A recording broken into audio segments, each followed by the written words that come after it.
Hey everyone, this is a piece by Willy Huhn, and it's titled Karl Marx Against Stalinism, what Marx and Engels understood by, quote, communism. And this piece is from 1950.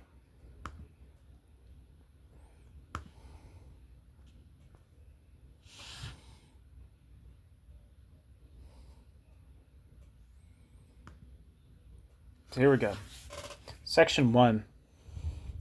If there is something that is even more astonishing than the arrogance with which the SED, that's the Socialist Unity Party in East Germany, the SED scholastics equate Bolshevik ideology with Marxist theory, then it is the ignorance with which communism and Bolshevism are identified today in certain circles of the SPD, the political tradition bearer of the Marxist workers' movement in Germany. But even among clever minds who know full well that Bolshevism is a, quote, Russified Marxism, end quote, bracket, Zering, end bracket, one hardly finds a correct understanding of communism in the Marxist sense. It is therefore really necessary to work out their concept of communism on the basis of the works of Marx and Engels. If a professor of philosophy, usually an ideologist, is asked to comment on Marx and Engels' communism, then one can be sure that the result will be just another new ideology that is logically and genetically linked to the ideological thinking of some, quote, predecessors. According to Professor Paul Fogel, for example, Marx and Engels saw in communism, quote, the logical development of the young Hegelian philosophy, end quote. It was, quote, Hegelianism thought through to its it was Hegelianism thought through to Hegelianism's conclusion, end quote.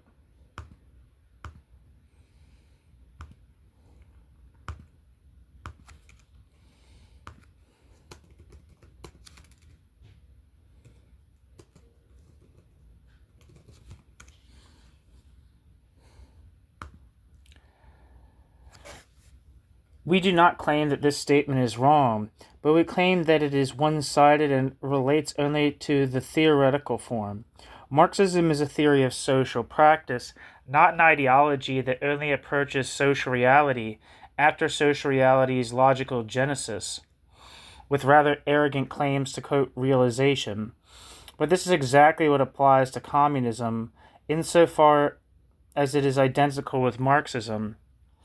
It is the self-consciousness of social existence in capitalism. Georg Lukács, end parenthesis. Its demands on social reality come from reality itself, not from an ideological sphere. It is the capitalist epoch, quote, grasped in thought, end quote. It expresses what is. New section, cancellation of ownership. The basic idea runs through all statements by Marx and Engels in which they attempt to define the relationship between their theory and the workers' movement. As early as 1841/42, with regard to the abolition of private property, it is said that this demand is not a principle outside and in relation to social reality, but the principle of capitalist society itself. Quote, when the proletariat demands the negation of private property, the proletariat only elevates to the principle of society what society has elevated to society's principle. What is already embodied in society as the negative result of society without its doing anything. End quote. The workers' movement, which fights for the abolition of private ownership of the means of production, does not represent a principle that contradicts capitalist reality, but rather one that corresponds to it, since the historical process within capitalism consists in such a constant negation of private ownership of the means of production. Quote, private property, in private property's national economic movement, drives itself towards its own dissolution, but only through a development independent of it, unconscious, taking place against its will, conditioned by the nature of the matter, only by producing the proletariat as a proletariat, the misery conscious of that the misery conscious of its mental and physical misery, the dehumanization conscious of its dehumanization, and therefore self-canceling. The proletariat carries out the judgment which, quote, private property imposes on private property's self by producing the proletariat, parenthesis, for the proletariat is the class which no longer has any individual means of production, Willy Huhn, and parenthesis, just as it carries out the judgment which wage labor, quote, imposes on wage labor's self by producing the wealth of others and wage labor's own misery, end quote. Insofar as communism summarizes its theory in the expression, quote, the abolition of private property, end quote, it is merely the, quote, final and most complete expression of the production and appropriation of products based on class antagonisms, on the exploitation of some by others, end quote. That is, on the expropriation of producers that actually takes place in capitalist reality. Quote, we communists have been accused of wanting to abolish personally acquired, self-earned property, the property that forms the basis of all personal freedom, activity, and independence. Earned, acquired, self-earned property. Are you talking about the petty bourgeois, small peasant property that preceded bourgeois property? We do not need to abolish it. The development of industry has abolished it and is abolishing petty bourgeois and small peasant property every day. Or are you talking about modern bourgeois private property? But does wage labor, the work of the proletarian, create property for the proletarian? Not at all. Wage labor creates capital, that is, the property that exploits wage labor, which can only increase under the condition that it creates new wage labor in order to exploit wage labor again. Property in property's present form moves in the opposition between capital and wage labor, end quote. Marx and Engels, The Communist Manifesto. Communism does not therefore demand the abolition of property in general, but the abolition of bourgeois property, which itself is already moving in the opposition between capital and wage labor, that is, in the antagonism between ownership and non-ownership of the means of production. In this sense, communism is nothing other than the doctrine, quote, the doctrine of the conditions of the emancipation of the proletariat, end quote. Friedrich Engels, Principles of Communism. That is, the abolition of both capital and wage labor. That emphasis is my own. New section, the socialist realities. Communism, too, is therefore only the, quote, son of its time, end quote, a consciousness generated by a certain social existence and created with it.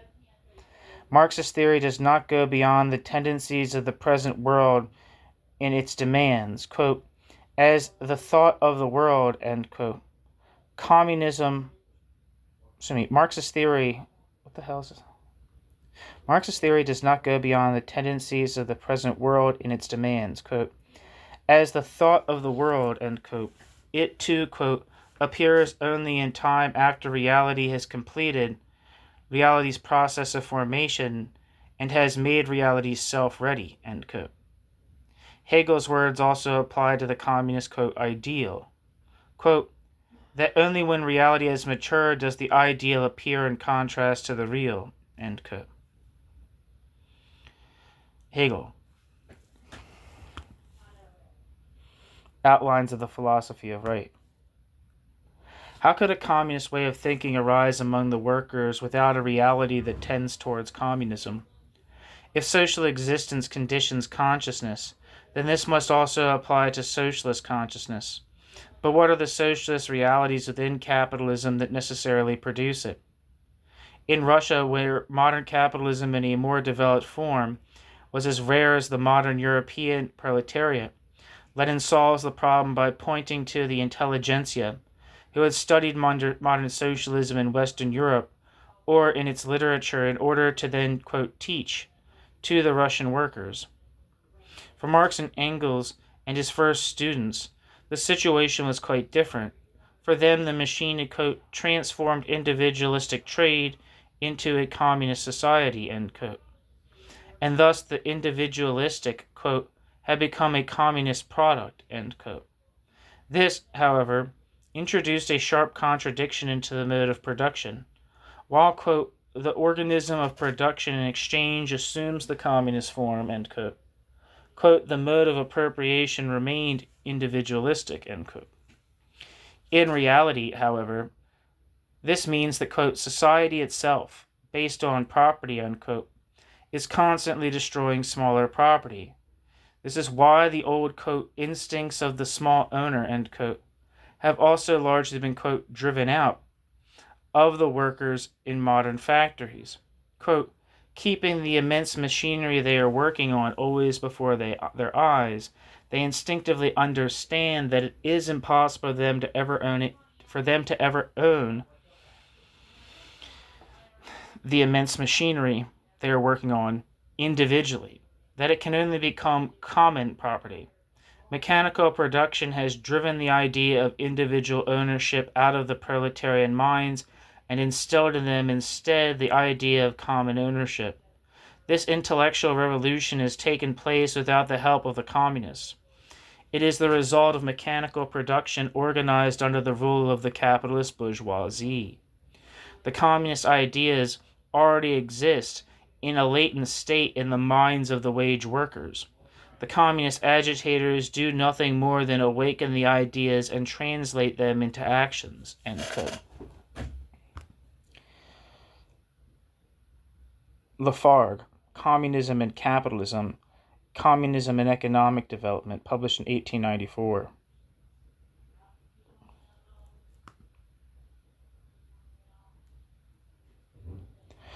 Lafargue, one of Marx's first and most gifted students and later his son-in-law, therefore expressly emphasized that the communists, quote, do not bring their ideas from anywhere, but derive the communist ideas from economic phenomena of which the workers are the playthings and martyrs, end quote.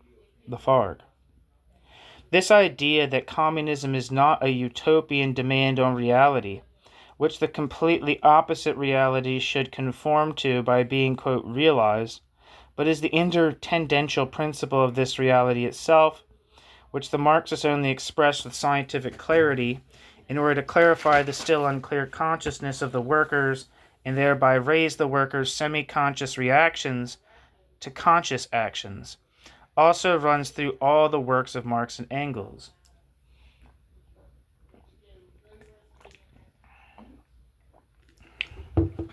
Section 2. As early as 1894, Marx defined perfect communism as, quote, complete, conscious, and, within the full wealth of previous development, a return of man to himself as a social, i.e. human being, end quote. In contrast to, quote, crude communism, which had already grasped its concept but not its essence, the workers' movement itself represents, quote, the dehumanization that is conscious of that dehumanization's own dehumanization, and therefore abolishes that dehumanization's self, end quote. Parenthesis. See the quotation in footnote 3 in parenthesis.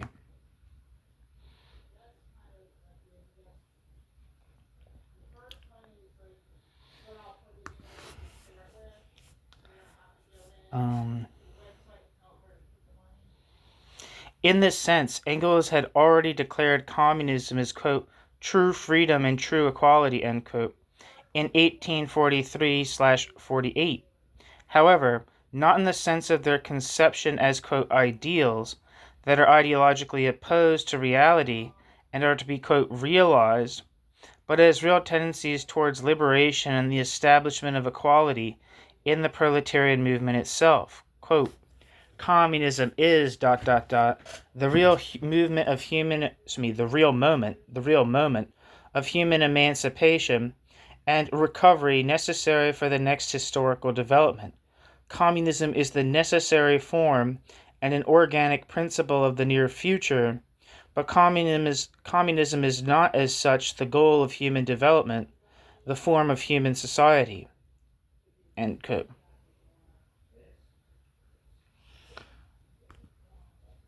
That's from Marx, Economic and Philosophic Manuscripts. New section. Communism is not an ideal. Communism is therefore not the final goal of history, not an ideal, but nothing other than the real movement of capital and wage labor itself. Communism is a movement that takes place in opposites, namely the class struggle between monopolists and proletarians, the social existence of the actually existing class struggle between the owners and functionaries of capital on the one hand, and the wage workers on the other, is the real basis of communist consciousness.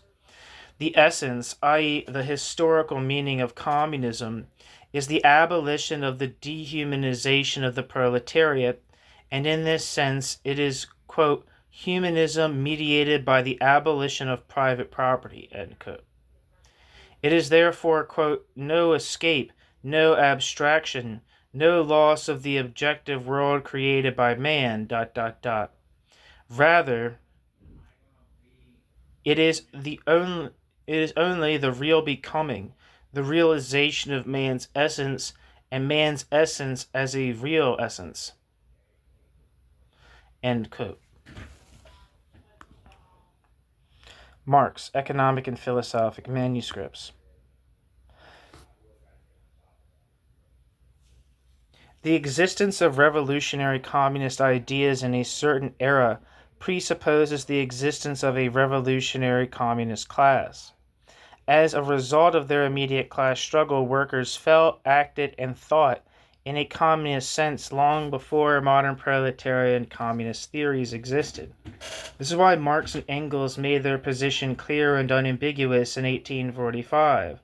Quote, for us, communism is not a state of affairs that is to be created, an ideal that reality should conform to.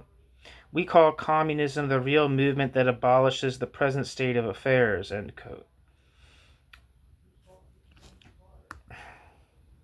Marx and Engels, The German Ideology. But the real movement that abolishes the present situation is taking place on both sides, the side of capital and on the side of wage labor, because despite their contradictions, they form a, quote, whole, and both represent, quote, formations of the world of private property, end quote. But the transformation of capital, parenthesis, separation of the function of capital from capital property, exclamation point, in parenthesis, and the labor movement are communist in this Marxist sense. New section, Practical Materialists.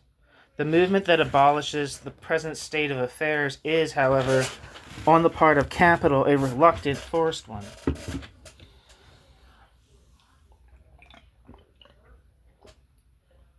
On the other hand, the part of the proletariat is increasingly a deliberate and conscious one. To the extent that the workers move from theoretical, parenthesis, abstract, scientific, and parenthesis, materialism, to practical, parenthesis, concrete, historical, and parenthesis, materialism, the workers become, quote, practical materialists, i.e. communists, end quote, who are concerned with, quote, revolutionizing the existing world, attacking and changing the things they find in practice, end quote. While the theoretical materialists, like all mere theoreticians, quote, only want to produce a correct awareness of an existing fact, end quote. Quote, the real communist is concerned with overthrowing the existing state, end quote.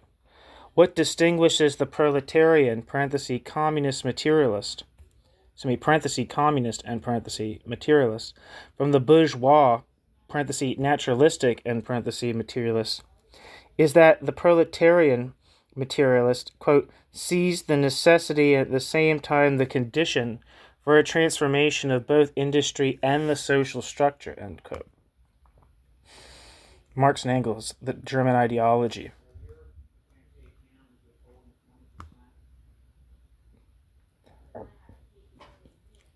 Quote, communism differs from all previous movements in that communism revolutionizes the basis of all previous production and trade relations, and for the first time consciously treats all natural conditions as creatures of previous humans, strips them of their naturalness, and subjects them to the power of united individuals, end quote. Marx and Engels, German ideology.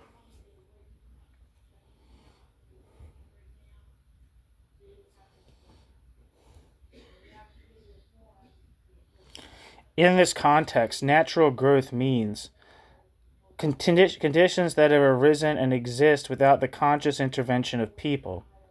Thus, the natural form of the world historical interaction of individuals. Quote, the all-round dependence, end quote, is transformed by the communist revolution, quote, into the control and conscious domination of these powers, end quote. Those powers that are indeed created from the interaction of people, but which, quote, have previously dominated them as completely alien powers, end quote.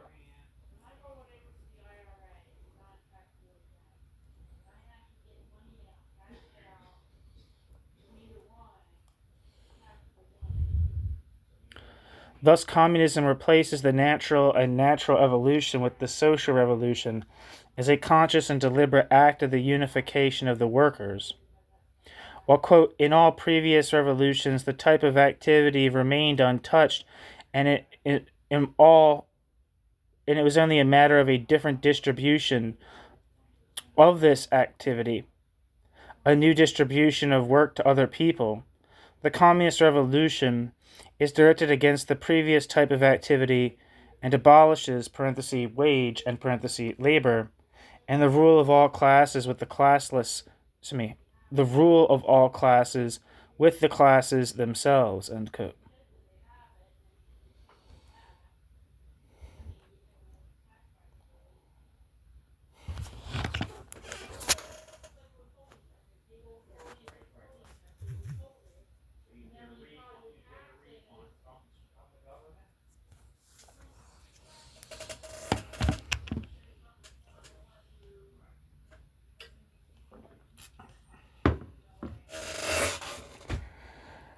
New section, revolution necessary.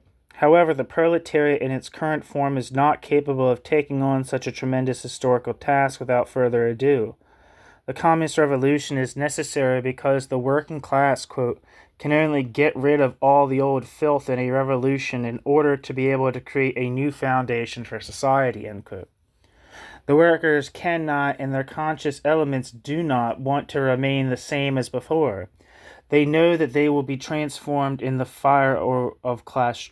They will be transformed in the fire of class struggle. Quote, Stirner believes ... that the communist proletarians who revolutionize society, who place the relations of production and the form of communication on a new basis, that is, on themselves as the new ones, on their new way of life remain the, quote, old ones, end quote. The tireless propaganda that these proletarians make, the discussions that they have among themselves every day, prove sufficiently how little they themselves want to remain, quote, the old ones, end quote, and how little they want people to remain the, quote, old ones, end quote, in general. They would only remain the, quote, old ones, end quote, if they, like Saint Sancho, Max Stirner, quote, looked for the guilt within themselves, end quote. But they know only too well that they will only cease to be the, quote, old ones under changed circumstances, and therefore they are determined to change these circumstances at the first opportunity. In revolutionary activity, changing oneself coincides with changing the circumstances, end quote. Marx, The Poverty of Philosophy. The Marxist concept of communism also includes this inner movement to the working class. its moral and intellectual transformation, as it results from its united actions and discussions.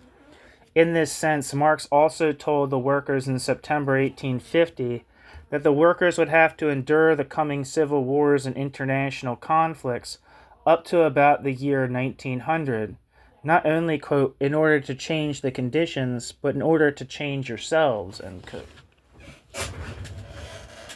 New section, the real movement. But if communism is the real movement of capitalist society itself, it is if communism's social reality consists primarily in the class struggle of the workers' movement against capital, then Marxism is only concerned with discovering it within capitalist phenomena as the essence of capitalism, with manifesting its tendencies and bringing them to consciousness in conceptual form. In doing so, it accomplishes a similar task to that of bourgeois economics, when it traced the essence of bourgeois economic relations. Quote, just as economists are the scientific representatives of the bourgeois class, socialists and communists are the theoreticians of the proletariat, the proletarian class, end quote. Yeah, so I want to get back to that, Marx, the poverty of philosophy. The Marxist cannot be defined more clearly in his relationship to the working class and in his demarcation from the bourgeois economist. The communists are the scientific representatives of the proletariat. In this sense, Engels also spoke, quote, of communism, as the theoretical expression of a, quote, movement, end quote, end quote. And Marx described this practical movement, of which communism is only the theoretical expression, and which the communist, as the scientific representative of the working class, seeks to grasp conceptually with all clarity as follows, quote, since, for example, private property is not a simple relationship or even an abstract concept, a principle, but exists in the totality of bourgeois production relations, it is not about subordinate, extinct, but about existing bourgeois private property, since all these bourgeois production relations are class relations, an insight that every student must have acquired from his Adam Smith or Ricardo. The change or even the abolition of these relations can naturally only result from a change in these classes and their mutual relationship. And change in the relationship between classes is a historical change, a product of the total social activity, the product of a specific, quote, historical moment, end quote.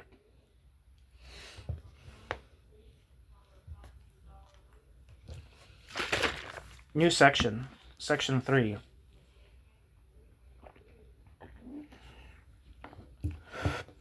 From this basic conception of communism as the real movement of the proletariat, in the proletariat's class struggle against capital itself, very definite consequences arise for the relationship of the, quote, communists, i.e. the Marxists, to the workers. This has been clearly defined in the, quote, Communist Manifesto. Quote, the theoretical propositions,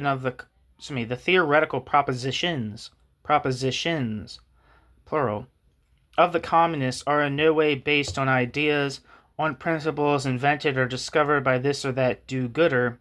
They are only general expressions of the actual conditions of an existing class struggle, a historical movement taking place before our eyes, end quote. Marx.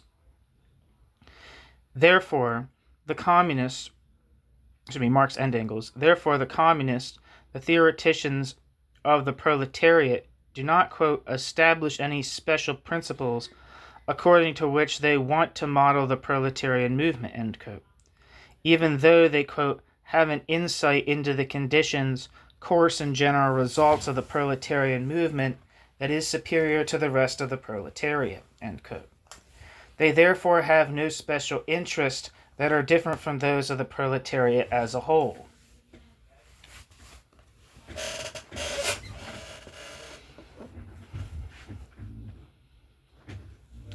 New section, no particular party.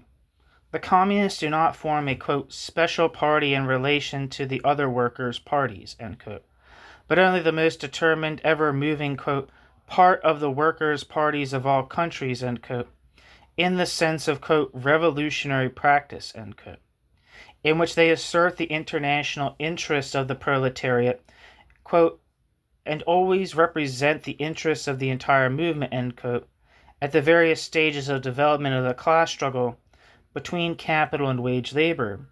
Their goal is the same as that of all workers' parties: organization of the proletariat as a class, disempowerment of the capital monopolists, conquest of political power by the working class.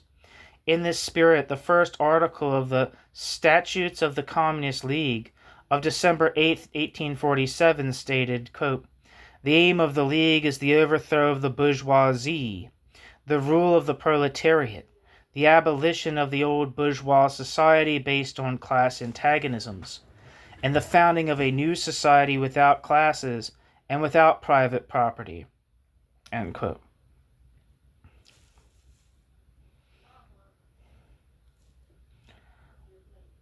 As a result, the Communist League was organized as a, quote, secret society, end quote. But Marx expressly emphasized that its, quote, purpose was the formation not of the government party of the future, but of the opposition party, end quote.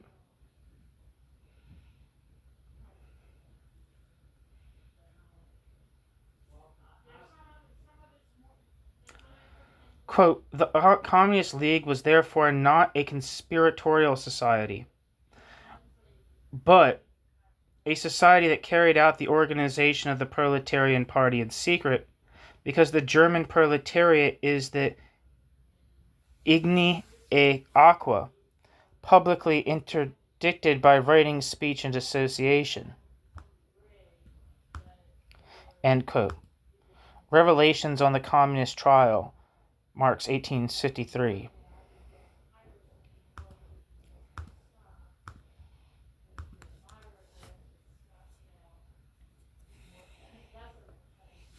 And Wikipedia's, or not, AI Overview says, "Igni et aqua" is a Latin phrase that translates to, quote, fire and water, end quote.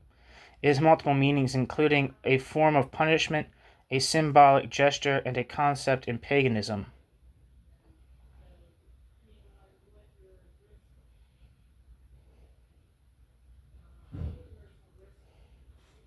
I don't know. Back to the text. From the material presented here, the demarcation of communism or Marxism emerges in two directions: that of reformist petty bourgeois democracy, quote, social democracy, end quote, in the narrower German sense, and that of radical petty bourgeois democracy, quote, Bolshevism, in the Russian Jacobin sense, end quote. New section. Those who call themselves Red. In the address of the Central Authority to the Communist League of March 1850, Marx characterizes the petty bourgeois Democrats, quote, who now call themselves Red and Social Democratic, end quote, as follows: "They are only concerned with abolishing the pressure of big capital and small capital, and of the big bourgeoisie on the petty bourgeoisie.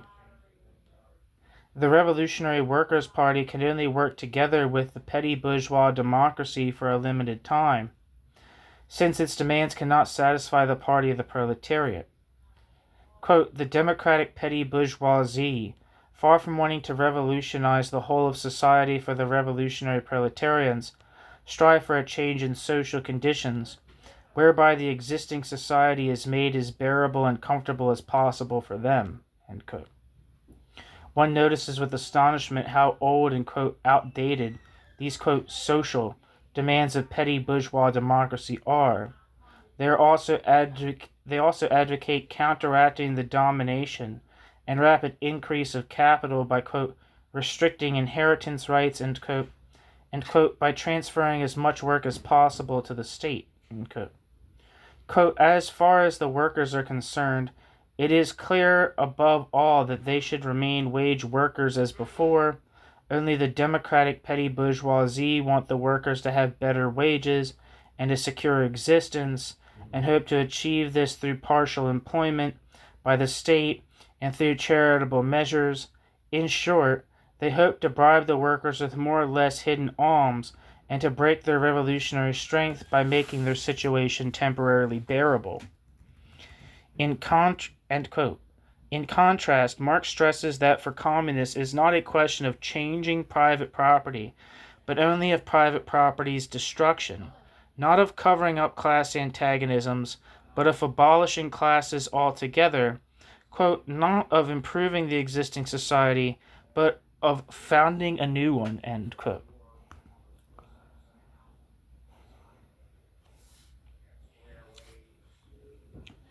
Herman Dunker, Materials on the History of the Communist League, published in 1929. In this sense, Engels justified calling the Communist Manifesto, quote, communist, in his, quote, preface to the Communist Manifesto in 1890, by saying it was intended to distance oneself from the utopians on the one hand, but on the other hand from the, quote, manifold social quacks who wanted to eliminate social ills with their various universal remedies, and with every kind of patchwork without harming capital and profit in the slightest, end quote. Engels. Preface to the fourth German edition of the Manifesto. Shortly before his death, Engels explained why neither he nor Marx could have accepted the designation, quote, social democrat, end quote, for their standpoint, which incidentally was inappropriate for German social democracy, because its economic program, from Erfurt, is not just generally socialist but directly communist, and its political ultimate goal is the overcoming of the entire state, including, parliamentary, Willy Huhn, democracy, end quote. Engels, international issues from the, quote, people state, end quote. End footnote. The distinction between communism or Marxism and Bolshevism can be made clear in our context, particularly in the relationship between the Marxist or Communist, quote, party and the working class. According to Marx, the communists were not to form a future government party, but rather the opposition party of the future. Their main task, however, was to organize the proletariat as a class, and thus to promote the independent workers' movement, since the liberation of the working class could only be the working class's own work. This was entirely in keeping with their concept of, quote, scientific socialism, or communism, which, quote, is nothing other than the real mass movement itself, only expressed in a conceptual way, end quote. That future opposition party was therefore not the proletarian class organization itself, but only the organization for its intellectual and political preparation. The Marxists or communists were not supposed to form a separate party, but to form the most conscious and determined part of the spontaneously emerging, historically grown national workers' parties, so to speak, the Marxist ferment in the workers' movement. I don't know if that's speak or supposed to be speak or spark. I don't know. Where am I? So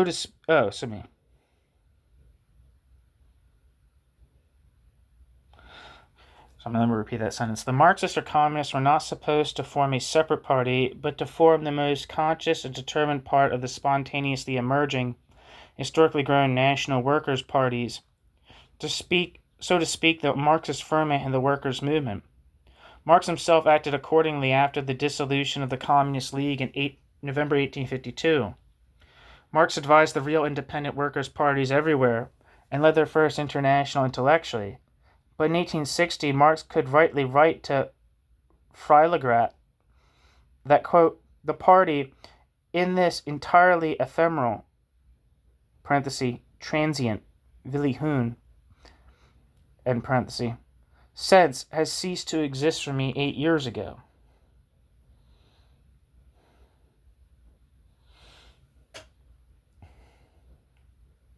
Since then, he was firmly convinced that his, quote, theoretical work was of more use to the working class than joining associations whose time on the continent was over, end quote. He had therefore been repeatedly attacked for his, quote, inaction. Marx was a, quote, critic and had enough, quote, from the experiences he had had between 1849 and 1852, end quote. Like many other associates, the Communist League was, quote, just an episode in the history of the party which grew naturally out of the soil of modern society, end quote. For Marx, there was a proletarian party that arose from the soil of bourgeois society and that could go through very different episodes in the form of different organizations. For Marx, the Workers' Party was not a specific organization.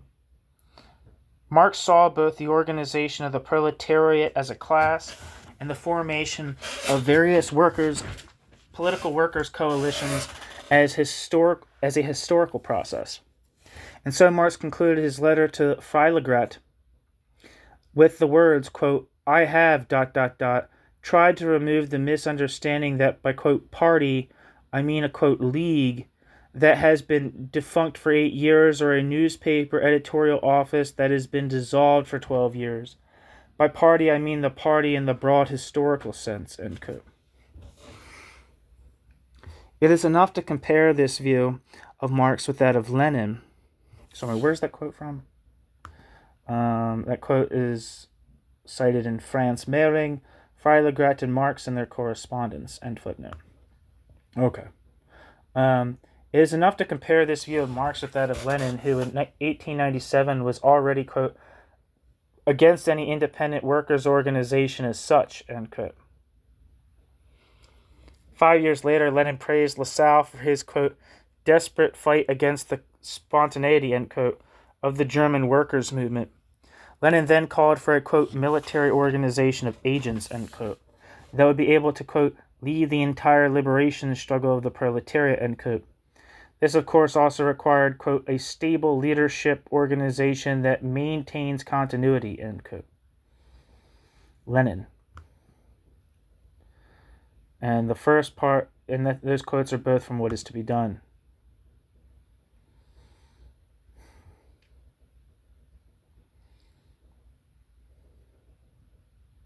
For Lenin, of course, socialist or communist class consciousness does not arise on the basis of the real mass movement of the workers themselves. In his view, quote, the workers could not have a social democratic consciousness at all, end quote. Rather, it could, quote, only be brought to them from outside, end quote. Through their own efforts, the workers can only achieve a, quote, trade unionist, end quote, consciousness, i.e. only a trade union consciousness. The spontaneous workers' movement only leads to the dominance of bourgeois ideology because it is older, more diverse, and more widespread. When asked where a socialist ideology comes from, Lenin replies that it is a, quote, natural and inevitable result of the development of ideas by the revolutionary socialist intelligentsia, end quote. Lenin. Quote, the doctrine of socialism, on the other hand, grew out of the philosophical, historical, and economic theories developed by the educated representatives of the propertied classes, the intelligentsia, end quote. Lenin. The theoretical doctrine of social democracy arose, quote, quite independently of the spontaneous growth of the workers' movement, end quote. For Lenin, then, communism was not the real movement of the working class, as it was for Marx and Engels, and Marxism was not merely the real movement's conceptual expression. While for Lenin the aim of Lenin's struggle against the spontaneity of the workers' state, while for Lenin the aim of his struggle against the spontaneity of the workers was to, quote, bring the proletarians under the wing of revolutionary social democracy, end quote, that is, the Bolshevik leadership organization, Marx relied solely and exclusively on the intellectual development of the working class, which is bound to emerge from united action and discussion for the ultimate victory of the principles set out in the manifesto. Quote, the events and vicissitudes in the struggle against capital, the defeats even more than the successes, could not help but make the fighters aware of the inadequacy of their previous universal remedies and make their minds more receptive to a thorough insight into the true conditions of workers' emancipation, end quote. Friedrich Engels, preface to the 4th German edition of the Communist Manifesto.